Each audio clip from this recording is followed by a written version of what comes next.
ibu yang selalu terberkahi dengan kesehatan, usia panjang dan kebahagiaan.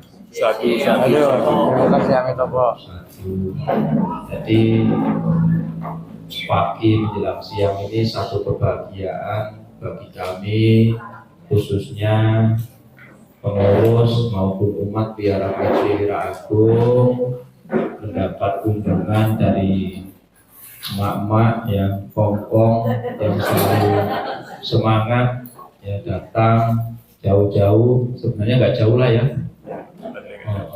Sekarang soalnya jalannya kan sudah bisa jos langsung ke sini, sudah nggak ada jalan jelek, jadi nggak ada yang mabuk kan. Ya, emang kalau emak-emak itu kalau diajak jalan-jalan sehat semua. Nah itu benar. Memang perlu di usia senja, telinganya, penglihatannya itu harus di refresh ya, jangan cuma di kota terus lihat toko kelontong, toko sembako, itu kan pusing nanti lama-lama. Kita epi-epi Ya, ngitung itu kan bikin pening. Kalau kesini kan nggak ngitung, datang jalan ke desa ya, enak nggak pisang rokoknya? mantap. Karmanya termasuk bagus. Pas jadwalnya ke sini, pas ada yang tua, pas matang bareng, pas direbus banyak. Pas. Jadi karmanya baik sekali. Keroncong. Ya, matangnya nggak terlalu matang, sedang-sedangnya. Jadi nikmat. Jadi memang suasananya di desa. Di desa ya seperti ini. Sebenarnya cocoknya menunya itu ya pisang rebus, singkong rebus, ubi rebus, talas rebus, tapi baru mau tanam. Karena habis kemarau agak panjang kan, sebagian udah dipanen, udah habis karena tiap sore itu pasti goreng ubi. Di sini di Wihara Maitri Wira Agung ada anak asuh 12. Jadi di sini yang tinggal itu 15 orang. 16 sama saya, jadi pegawai satu, ada anak asuh, ada saya. Jadi kalau malam ya rame, walaupun di desa sepi, malam rame. Jadi enaknya itu di sini Bapak Ibu, walaupun di bypass itu banyak kendaraan, tapi nggak dengar suara kendaraan karena jauh posisinya. Jadi termasuk posisi wihara ini jauh dari jalan raya, jadi nggak terdengar. Jadi kalau istirahat sore suasananya sepi, hujan kritik-kritik gitu ya, terus wah ditambah lagi ada kuntilanak yang itu meditasinya langsung tenang sekali, ya kan? Iya, makanya nikmatnya di sini. Kalau di kota besar kan udah terbiasa dengan hingar-bingarnya kota. Kalau di sini kan nggak pernah lihat. Turun kota turun mana ya? Ini nggak pernah lihat pohon pisang. Pisang kok kayak apa pisang? Nggak tahu. Maka buahnya sudah tahu, pohonnya nggak tahu. Nah, kan repot. Jadi harus sering-sering ke kampung biar tahu pohon pisang pokok itu seperti apa. Ya itulah karya di desa, bisa tanam, bisa makan. Ya, jadi emak-emak ya, tetap semangat ya, selalu bahagia. Udah tua kalau nggak bahagia mau ngapain? Yang penting cukup makan, happy, setelah itu mati. Iya kan? Kalau nggak happy, nggak sehat. Kalau nggak makan, nggak sehat. Ada sebuah cerita. Ada seorang ai yang sudah tua sekali. Anaknya itu sudah bukan Buddhis. Si ai ini diajak pindah ke lain Buddhis. Dia pergi ke tempat ibadah. Dia nggak nyaman. Dia tidak merasakan sesuatu yang begitu sangat menyentuh hatinya, nggak bisa. Setelah beberapa tahun di usianya yang sudah cukup tua, dia pulang bilang ke anaknya, aku pengen ke wihara. Dia bilang gitu. Jadi hari-harinya emak yang tua ini dia selalu baca Amitabha. Kewihara nggak bisa baca sutra, dia cuma dengerin sama Amitabha. Tiap ada puja bakti, jai Sabtu, hari Minggu, dia kewihara, duduk di kursi di belakang. Ketika semua umat melantunkan sutra, dia hanya bisa melafalkan Amitabha. Bahagia, katanya hari-harinya di usianya yang sudah sangat tua itu dimanfaatkan untuk spiritualnya. Untuk spiritualnya, ya bahagia. Ketika usia lambat laun sudah harus memutus kehidupannya, dia meninggal. Setelah dikremasi keluar relik. Katanya, ini cerita. Mau keluar relik enggak? Relik gigi, giginya utuh. Artinya apa? Di dalam keyakinan agama Buddha, ketika seseorang itu ada sisa-sisa badan jasmani yang istimewa, diperkirakan dia memiliki satu moralitas yang luar biasa, kondisi ketenangan batin yang luar biasa. Ya kan? Mati itu wajib enggak? Wajib. Takut enggak? Enggak. Ngapain takut, orang udah tua kan? Kalau kayak saya masih muda takut aja. Iya. Jadi memang proses hidup kan begitu, tidak. Yang tidak bisa dihindari itu tua. Bisa dihindari kan? Tidak bisa. Sakit bisa dihindari kan? Tidak bisa. Siapa yang nggak pernah sakit? Nggak ada. Semua alami sakit. Jadi tua, sakit itu wajib. Mati wajib nggak? Wajib. Tapi bahagia sama menderita itu pilihan. Mau bahagia ya pilihan mama, mau menderita ya pilihannya mama. Hidup di kota bahagia nggak? Bahagia. Kalau bilang nggak bahagia, tak bikinin pondok di belakang. Suruh pindah ke sini, ya kan? Dia kerjaannya baca sutra sama meditasi di belakang sana, di bawah pohon pisang. Nanti pisangnya matang kan petik sendiri. Nah, jadi hidup itu kita mau ngomong aku takut mati, takut tua, takut sakit, tidak bisa. Realita hidup, kesunyataan itu ini wajib. Ketika orang, oh hidup itu pasti mati, oh jangan ngomong-ngomong mati, nanti kita mati beneran.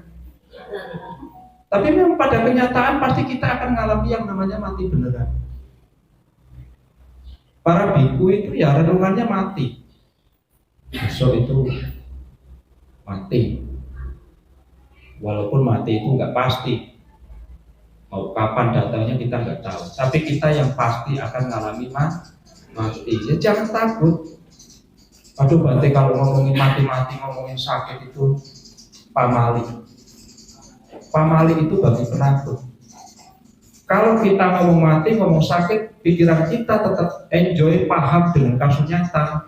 Kita nggak tertekan, tidak mengalami penderitaan. Yang namanya jiong itu kan orang yang menolak segala sesuatu, lalu tidak bisa menerima kenyataan sebagaimana apa adanya, sehingga dia mengalami penderitaan, tekanan batin, susah, gitu. Makan nggak enak, ngomel, ngomong sama teman nggak cocok, ngomel, ya kan, jalan nggak nyaman, ngomel, duduk nggak nyaman, ngomel. Ini ciong nggak? Ciong ini banyak keinginan yang tidak realistis. Makanya yang harus dilakukan oleh orang dari waktu ke waktu apa? Sadar sepenuhnya dengan apa yang saat ini sedang kita lakukan. Agar pilihan kita itu kan untuk bahagia. Ketika makan kita itu untuk bahagia, ketika jalan kita untuk bahagia, ketika ngobrol itu untuk bahagia. Maka jalanlah dengan bijak, makanlah dengan bijak, ngobrollah dengan bijak. Beda. Kadang sama teman kan nggak cocok, apalagi kalau udah tua-tua. Orang udah tua itu ngeyel. Tawan aja Bante ya, tuh kalian tuh hati-hati. Memang begitu, itu Iya. psikologisnya begitu. Orang makin tua itu kalau nggak mindfulness, tidak cukup bijaksana, tidak cukup latihan, itu angel. Angel. Tahu angel? Angel. Susah diatur. Wadon itu angel, wadon. Wadon angel. Wadon itu angel. Lanang enggak angel. Di podo angel wis laris. Dibilang angel.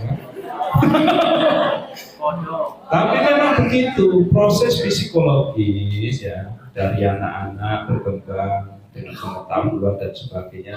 Lalu ketika usia sudah menua, muncullah yang namanya power syndrome disorder. Apa itu? Yaitu penyakit mental yang tidak bisa menerima ketika posisi sebagai orang tua harus mendengarkan yang muda. Paham? Bisa nggak mendengarkan yang muda? Bisa. Susah terima. Kenapa kok bisa begitu? Karena orang tua ini merasa dia kenyang dengan asam garamnya hidup, lalu nggak mau digurui, tidak bisa mengurangi porsinya isi air itu, sehingga ketika ada orang ngomong, sekalipun dia orang yang bijaksana, itu tidak bisa menerima. Siapa yang akan mengalami? Semua orang yang tidak cukup dengan latihan. Gitu. Semua orang. Bante ada baru perkembangan psikologis, dia hanya mendengarkan. Iya. Begitu udah capek ngantuk, kamu ini gak dengerin, nah, kan gitu. Ya kan? Dan orang tua itu kan butuh teman. Orang tua itu rata-rata butuh teman. Takut dengan yang namanya kesepian. Ya, apalagi mak-mak. Katanya ilmu psikologi itu perempuan satu hari minimal itu harus mengeluarkan kata-kata 20.000 satu hari. Ya, makanya kalau mama itu lagi ngomong-ngomel terus biarin aja, dengerin. Nanti kalau sudah ketok 20.000 diam sendiri. Iya kan? Lo kenapa Bante? Itu psikologis itu begitu. Makanya ketika laki ngomong sekali, perempuan 10 kali. Karena kalau laki itu 7.000. Pantes Romo, saya ngalamin sendiri. Mantu saya aja sampai tanya, kok papi betah ya katanya, dinyanyiin terus. Oh ya bagus. Itu kan soal betah dan tidak betah. Soal kita kalau paham, seperti anak kecil dulu. Anak kecil itu sukanya bermain, bisa diem nggak? Enggak. Ketika bermain, apa yang orang tua lakukan yang cukup paham dengan perkembangan, dia akan menjadi teman. Ayo main sana, muter terus diputer. Ketika nanya semua dijawab. Ya begitu. Maka orang tua ketika punya anak kecil bijaksana nggak? Bijaksana. Takut anaknya lupa ditemenin keliling muter. Nanti kalau sudah jadi kongkong ya yang tua, jalannya sudah susah, kepengennya jalan terus ditemenin nggak? Enggak, ini yang kurang ajar yang muda. Iya kan? Dulu kecil itu ditemenin keliling kemana-mana. Sekarang udah tua itu ya harus papa terus. Kan begitu. Sekarang temannya sibuk. Ya inilah repotnya. Makanya mau tidak mau ketika usia sudah menua harus benar-benar cukup dengan kemandirian. Harus mindfulness. Ya, Ketika ngalami gelisah, ngalami stres, ngalami jenuh itu tahu. Kenapa aku kok jenuh? Kenapa aku kok gelisah? Itu tahu. Batin ini kenapa bergerak ke sana? Ya sama, saya juga pun melakukan itu. Ketika lama tidak keluar di wihara ini, diam saja, nggak keluar sampai 1 bulan, 2 bulan, 3 bulan, ya sudah paham. Nah, di usia tua itu harus mulai belajar mengintrospeksi diri untuk ketenangan batin sendiri, untuk kebahagiaan diri sendiri. Ya, jadi nanti ketika jalan kemanapun ada bahagia, makan bahagia, duduk bahagia, ngobrol sama teman bahagia, semua serba bahagia. Ketika bahagia, maka jasmani ini akan sehat. Begitu ya. Ya, pisang ke Pisang kepok. Rasanya mantap. makin tua makin enak. Ya itulah pisang kepok. Ya, maka semakin tua semakin asik, semakin senang, semakin bahagia. Saya rasa itu ya, Mak. Kok sehat selalu, bahagia selalu, dan selalu happy. Satu.